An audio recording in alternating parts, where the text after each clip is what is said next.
Hello students, आप सभी का टर्निंग पॉइंट टेक्निकल क्लासेस के यूट्यूब चैनल पर फिर से एक बार स्वागत है। ये हमारा लेक्चर नंबर 5 है।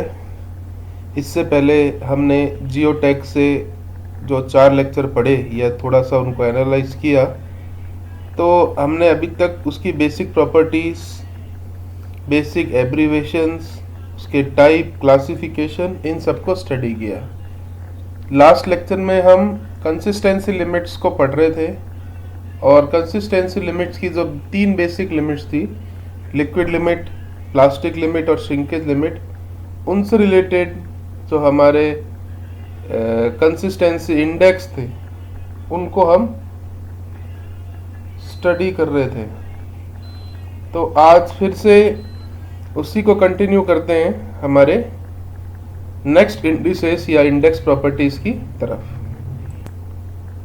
लास्ट क्लास में हमने टफनेस इंडेक्स तक पढ़ा था। टफनेस इंडेक्स के बाद हमारा जो नया इंडेक्स आता है वो श्रिंकेज इंडेक्स आता है। Shrinkage index basically plastic limit और श्रिंकेज लिमिट के डिफरेंस से रिप्रेजेंट किया जाता है। श्रिंकेज लिमिट इसलिए बहुत ज़रूरी है क्योंकि यह किसी भी सॉइल फ्रैक्शन में या सॉइल की प्रोफाइल में क्ले की मैक्सिमम उपलब्धता को दर्शाता है या प्रदर्शित करता है। ठीक है, और अगर सॉइल के अंदर क्ले की मात्रा अधिक हुई तो वो सीधे सीधे तौर पर हमें यह इंडिकेशन दे देगा कि सॉइल प्लास्टिक है, कोहेसिव है या कोहेजन लेस है। तो हम सिर्फ प्लास्टिक लिमिट और श्रिंकेज लिमिट को आइडेंटिफाई करके ही क्ले फ्रैक्शन का श्रिंकेज इंडेक्स के माध्यम से पता लगा सकते। नेक्स्ट और most important is the activity number of soil. Activity number soil की प्लास्टिसिटी इंडेक्स आईपी तथा ऐसे पार्टिकल्स का फ्रैक्शन जो 2 माइक्रोन की सीव से पास हो गए हो का जब रेशो लिया जाता है, या अन्य शब्दों में कहें, यह प्लास्टिसिटी इंडेक्स तथा परसेंटेज फाइनर देन 2 माइक्रोन का रेशो ले तो उसे एक्टिविटी नंबर कहते हैं। ये जो परसेंटेज फाइनर देन 2 माइक्रोन का मतलब ये है ऐसे सॉइल के पार्टिकल्स जिनका साइज 2 माइक्रोन से भी फाइन है, यानी कि वो बहुत ज़्यादा क्लेई नेचर की हैं। तो ऐसी सॉइल हमेशा एक्टिव नेचर की होती है। एक्टिव इन द सेंस कि उसमें क्ले की प्रॉपर्टीज जितनी भी हमने पढ़ी है वो अपनी चरम पे या मैक्सिमम लिमिट पे होती है। एक्टिविटी नंबर या एक्टिविटी ऑफ सॉइल एक बहुत इंपॉर्टेंट फैक्टर को समझाने के लिए उपयुक्त है, वो है एक्सपेंसिव सॉइल को। एक्सपेंसिव सॉइल, जिसका दूसरा नाम ब्लैक कॉटन सॉइल भी होता है, उसकी पहचान कराने में एक्टिविटी नंबर का बहुत महत्वपूर्ण योगदान है। ये एक्टिविटी का एक फॉर्मूला आपकी स्क्रीन पे दिख रहा होगा, इसे आपको याद रखना है। और एक्टिविटी क्यों काम आती है, ये ऑब्जेक्टिव में बहुत बार पूछा गया है। एक्टिविटी ऑफ क्ले सिर्फ क्ले की होगी, सैंड की एक्टिविटी नहीं हो सकती। एक्टिविटी ऑफ क्ले सॉइल के अंदर ब्लैक कॉटन सॉइल या एक्सपेंसिव सॉइल की मौजूदगी को दर्शाता है। थोड़ा सा आपको ब्लैक कॉटन सॉइल और एक्सपेंसिव सॉइल के बारे में जानकारी दे दूं। एक्सपेंसिव सॉइल या ब्लैक कॉटन सॉइल वो सॉइल होती है जो कि मॉइस्चर कंटेंट को एब्जॉर्ब करते ही अपने वॉल्यूम को इंक्रीज करती है, और जैसे ही मॉइस्चर कम हो जाता है या यूं कह दे सॉइल ड्राई होने लग जाए तो अपने वॉल्यूम को कम करने लगती है या डिक्रीज करने लगती है। और इस तरह की मिट्टी को एक्सपेंसिव सॉइल इसलिए कहा जाता है क्योंकि इस सॉइल का जो बेसिक मिनरल होता है वो मॉन्टमोरिलोनाइट ग्रुप का होता है। वापस ध्यान से सुनिएगा, मॉन्टमोरिलोनाइट ग्रुप का इसमें क्ले मिनरल होता है। मॉन्टमोरिलोनाइट क्ले ग्रुप के मिनरल की सबसे खास बात ये होती है कि ये वाटर बॉन्ड से आपस में जुड़े होते हैं। जैसे पानी का वॉल्यूम बढ़ेगा, इसके बॉन्ड का साइज बढ़ जाता है और सॉइल में स्वेलिंग होती है, और ये स्वेल होने वाली सॉइल हमेशा स्ट्रक्चरल पॉइंट ऑफ व्यू से नुकसानदायक रहती है। और जैसे ही हमारे स्ट्रक्चर के अंदर सॉइल के अंदर पानी का अमाउंट कम हो जाए तो ये सॉइल श्रिंक होने लगती है, सिकुड़ने लगती है। इसको अच्छे से पहचानने के लिए आप सबने कभी ना कभी किसी सूखी नदी या तालाब को देखा होगा। उसमें कहीं ना कहीं एक तरीके से आपको हनीकॉम्ब स्ट्रक्चर या मधुमक्खी के छत्ते जैसा स्ट्रक्चर दिखेगा। और ऐसी सॉइल के स्ट्रक्चर जो जिस सॉइल के कारण बनते हैं उसे हम एक्सपेंसिव सॉइल कहते हैं। आपको एक इमेज के थ्रू इसको दिखाने की कोशिश करता हूँ। सॉरी, थोड़ा नेट इशू आ रहा है, इस चक्कर में मैं आपको नहीं दिखा पा रहा। आपके ग्रुप में ब्लैक कॉटन सॉइल की एक अलग से इमेज में सेंड कर दूंगा। तो एक्टिविटी के कारण जो इसकी एक टेबल दिख रही होगी, सिग्निफिकेंस ऑफ एक्टिविटी नंबर की, एक्टिविटी नंबर क्यों काम किया और इससे हमें क्या पता चलती है। अगर एक्टिविटी नंबर लेस देन 0.75 है तो ऐसी क्ले इनएक्टिव सॉइल कहलाएगी। अगर इसकी वैल्यू 0.75 से 1.25 के बीच में है तो ऐसी सॉइल नॉर्मल सॉइल कहलाएगी। और अगर एक्टिविटी नंबर 1.25 के ऊपर है तो वह active soil black cotton soil, और इसमें लिखा है कि मोंटमोरिलोनाइट मिनरल के कारण होता है, हाईली एक्सपेंसिव सॉइल और ड्राई श्रिंकेजेबल नेचर की होती है। तो कई बार ऑब्जेक्टिव में एक्टिविटी से दो क्वेश्चन आपके बन सकते हैं। नंबर 1, अगर सॉइल की एक्टिविटी मोर देन 1.25 हो तो वो किस प्रकार की सॉइल को रिप्रेजेंट करेगी। तो उसका आंसर है ब्लैक कॉटन सॉइल या एक्सपेंसिव सॉइल। ठीक है। इसी तरह से एक क्वेश्चन ये बन सकता है कि एक्टिविटी नंबर किस तरह की सॉइल को आइडेंटिफाई करने के लिए एक्टिविटी नंबर किस तरह की सॉइल को आइडेंटिफाई करने के लिए उपयुक्त है। तो आंसर है आपका ब्लैक कॉटन सॉइल या एक्सपेंसिव सॉइल। कई बार ट्रिकी क्वेश्चन भी ईएस के अंदर और गेट के अंदर पूछ ले जाते हैं कि हाई एक्टिविटी नंबर वाली सॉइल का बेसिक सॉइल मिनरल कौन सा होता है। फिर से सुन लेना क्वेश्चन कि हाई एक्टिविटी नंबर वाली क्ले का बेसिक सॉइल मिनरल क्या होता है। तो उसका आंसर है मोंटमोरिलोनाइट। तो इस तरीके के क्वेश्चन, ट्रिकी क्वेश्चंस भी कई बार पूछ लिए जाते हैं और हम लोग जल्दबाजी में इसको गलत कर बैठते हैं। तो इस चीज का हमें विशेष ध्यान रखना है। चलिए आगे चलते हैं। नेक्स्ट आता है आपका सेंसिटिविटी ऑफ सॉइल। अब सेंसिटिविटी को समझने से पहले एक टेस्ट के बारे में हमें समझना पड़ेगा जिसका नाम है अनकन्फाइंड कंप्रेशन टेस्टिंग। इस टेस्ट को हम आगे वैसे डिटेल में पढ़ेंगे जब हम शेयर स्ट्रेंथ चैप्टर को कवर करेंगे, तब हम इसे अच्छे से और ज़्यादा डिटेल में पढ़ेंगे। अनकन्फाइंड कंप्रेशन स्ट्रेस को आप अभी के लिए सिर्फ इतना ध्यान रख सकते हैं, ये ऐसा टेस्ट है जिसमें एक डायरेक्शन से या यूं कहे ऊपर से नीचे की तरफ सॉइल के एक सैंपल पे लोड लगाया जाता है और जिस लोड पे सॉइल फेल हो जाती है उस लोड को सॉइल स्पेसिमेन के एरिया से डिवाइड करते हैं। तो जो स्ट्रेंथ की वैल्यू मिलती है उसे हम अनकन्फाइंड कंप्रेसिव स्ट्रेंथ कहते हैं। यूनिडायरेक्शनल टेस्ट है और इसकी जो शियर स्ट्रेंथ की वैल्यू है ये सॉइल के नेचुरल पोजीशन या फिर सॉइल के जमाव पर बहुत ज़्यादा निर्भर करती है।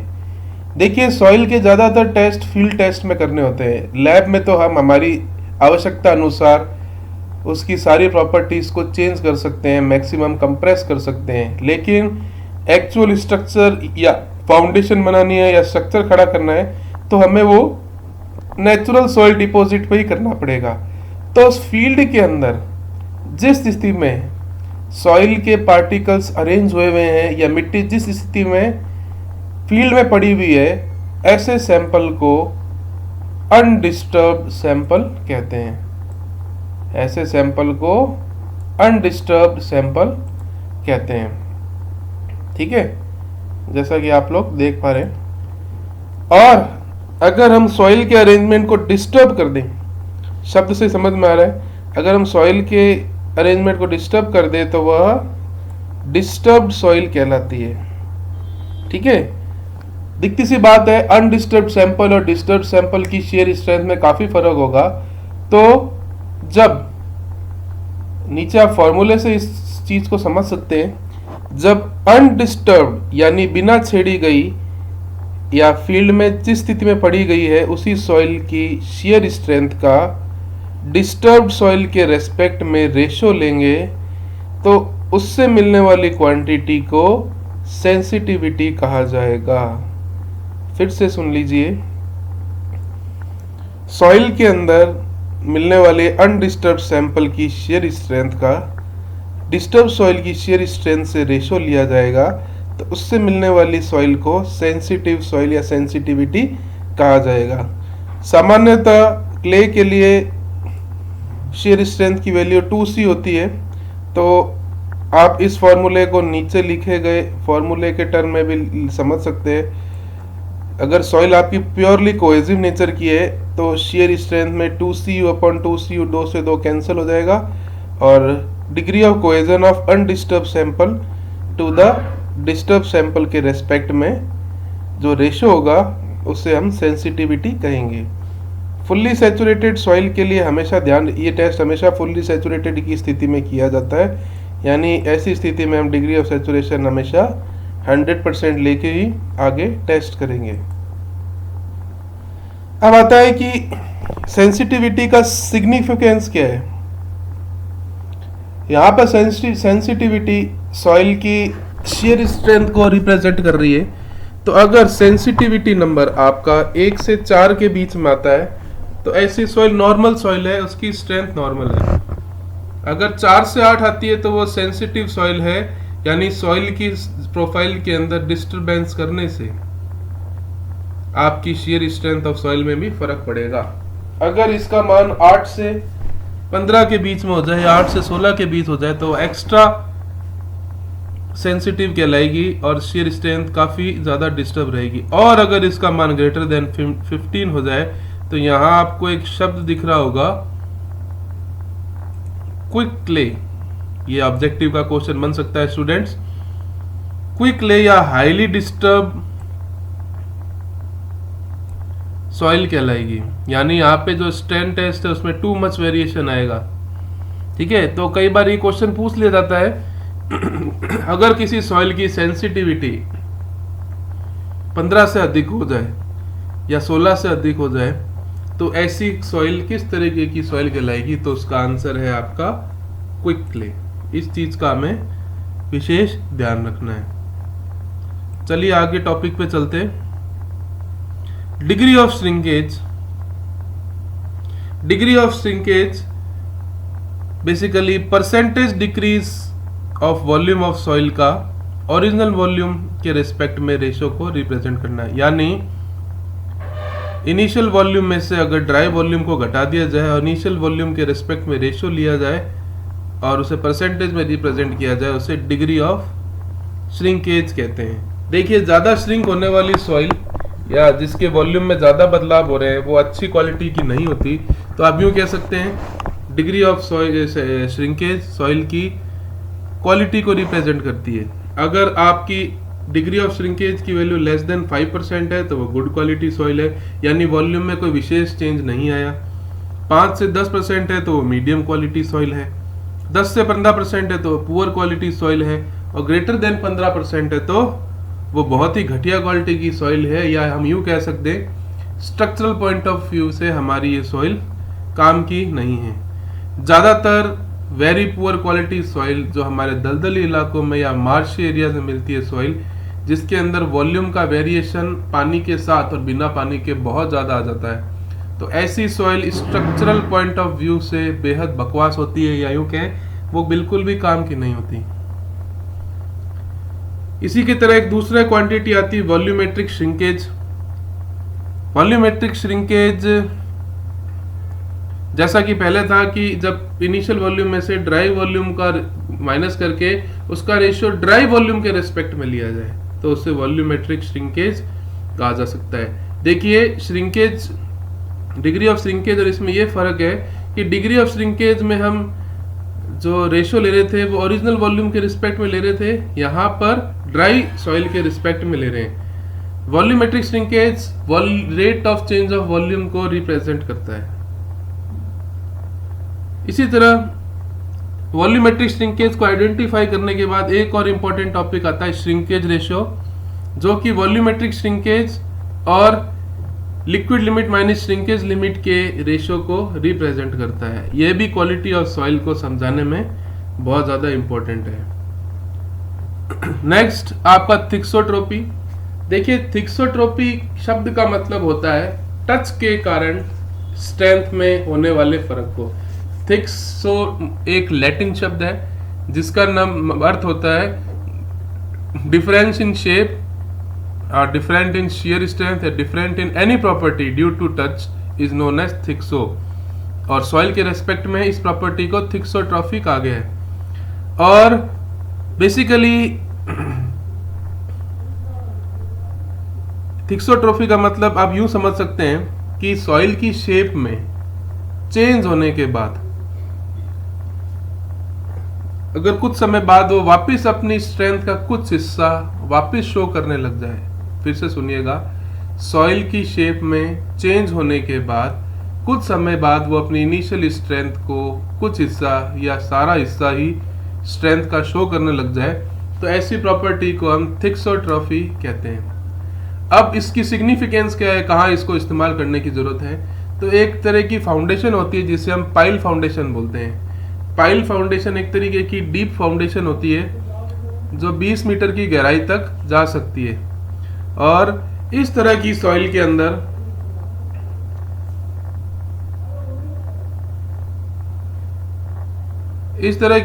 अंदर आपकी जो स्ट्रेंथ की वैल्यूज होती है वो कुछ समय बाद वापिस से आने लग जाती है। यानी कि हम सीधे शब्दों में यह कहें कि पाइल को जब ड्राइव किया जाता है जमीन के अंदर, तो उसके कारण सॉइल की शेप में बदलाव आते हैं। और अगर ऐसी सॉइल जिसके वॉल्यूम या शेप में बदलाव आने के बावजूद कुछ समय बाद वो ओरिजिनल स्ट्रेंथ दिखाने लग जाए, तो ऐसी सॉइल पाइल फाउंडेशन के लिए बेस्ट प्लेस को रिप्रेजेंट करती है। यानी कि पाइल फाउंडेशन को डालने के लिए थिक्सोट्रॉफी टेस्ट करना बहुत इंपॉर्टेंट है।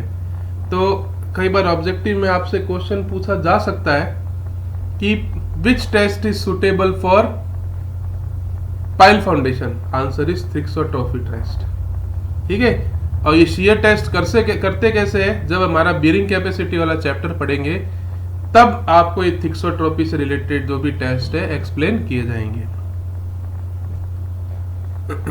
इसी के साथ अब हमारा नया टॉपिक आता है। हमारी प्रॉपर्टी सारी कंप्लीट हो गई।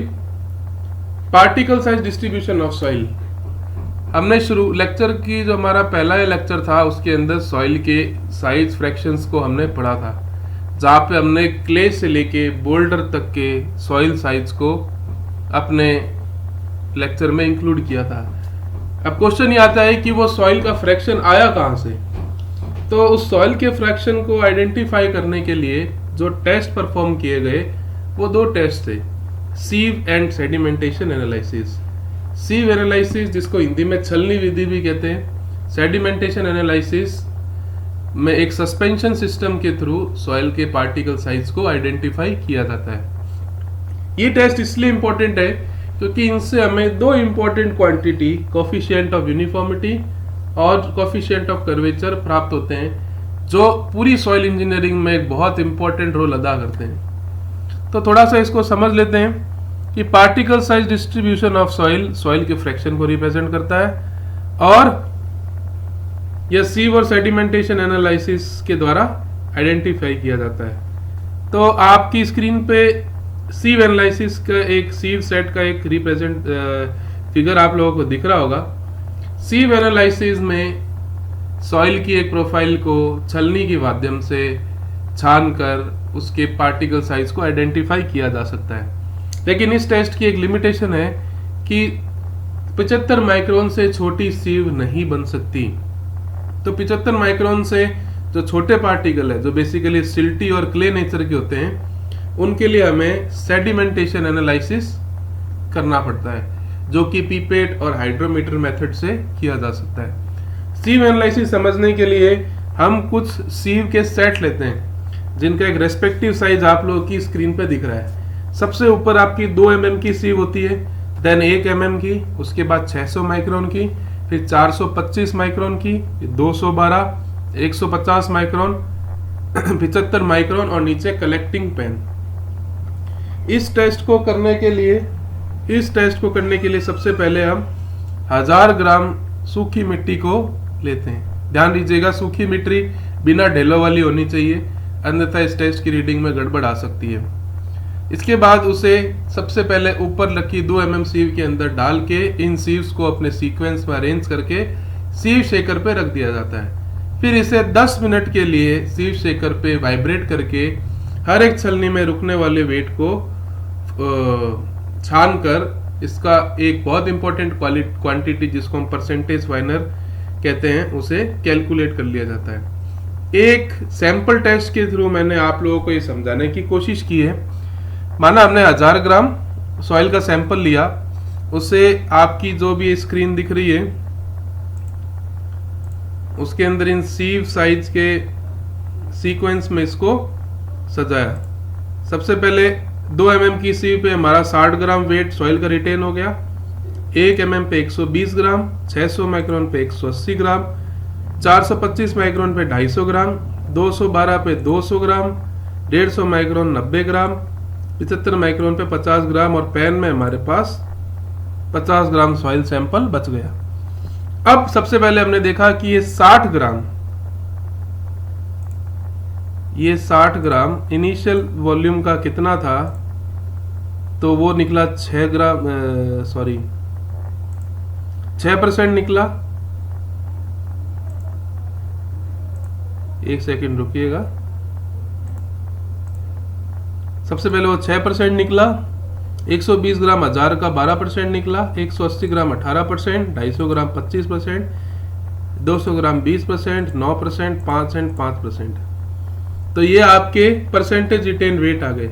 अब इनको बढ़ते हुए क्रम में क्यूमुलेटिव परसेंटेज में आइडेंटिफाई किया जाए। बढ़ते हुए क्रम में जैसे कि 2 mm की सी पर 6% रुक गया, 1 mm पर 18% रुक गया, तो 1 mm तक कुल कितना वजन रुक गया, वो रुक गया 18 प्लस 6% यानी 24% वेट रुक गया। इसी तरह 600 माइक्रोन पे कितना रुक गया, 36 प्लस 18 प्लस 6 लगभग आपका 60% वेट इस पे रुक गया। तो इनको हम जोड़ते रहेंगे इस तरीके से, तो आपके पास एंड में 100% ही आएगा। और जब इस क्वांटिटी को हर सीव साइज के लिए 100 में से माइनस करेंगे तो आपके पास परसेंटेज फाइनर आ जाएगा। इस परसेंटेज फाइनर की क्या इंपॉर्टेंस है वो मैं आपको नेक्स्ट लेक्चर में समझाऊंगा। और इस परसेंटेज फाइनर को सॉइल के सेडिमेंटेशन एनालिसिस को परफॉर्म करने के बाद पार्टिकल साइज और परसेंटेज फाइनर के बीच में सेमी लॉग ग्राफ प्लॉट किया जाता है और उससे ये 2 इंपॉर्टेंट CU और CC आइडेंटिफाई की जाती हैं, इसको कैलकुलेट किया जाता है। सेडिमेंटेशन एनालिसिस और सॉइल से रिलेटेड प्रॉब्लम्स को आगे हम नेक्स्ट लेक्चर में कंटिन्यू करेंगे। सेडिमेंटेशन एनालिसिस के बाद हमारे 1-2 ग्राफ हैं समझने, उसके बाद हमारा लगभग फर्स्ट चैप्टर या यूं कह सकते हैं काफी बड़ा हिस्सा सॉइल का जिससे मेजर सॉइल के क्वेश्चंस ऑब्जेक्टिव बन सकते हैं वो कवर हो जाएगा। आज आपका जो नया लेक्चर होगा उसके अंदर आपके फर्स्ट चैप्टर का रिमेनिंग पार्ट और कुछ ऑब्जेक्टिव क्वेश्चंस मैं आप लोगों के लिए लेके आऊंगा। आप लोगों से एक शिकायत है कि हमारे जितने भी लेक्चर्स आ रहे हैं उनको आप लोग प्रॉपरली देख नहीं रहे हैं। देखिए, इन लेक्चर्स को बनाने में बहुत मेहनत लगती है। हम आपको हिंदी में, इंग्लिश में भी बना रहे हैं और लेक्चर भी अपलोड कर रहे हैं।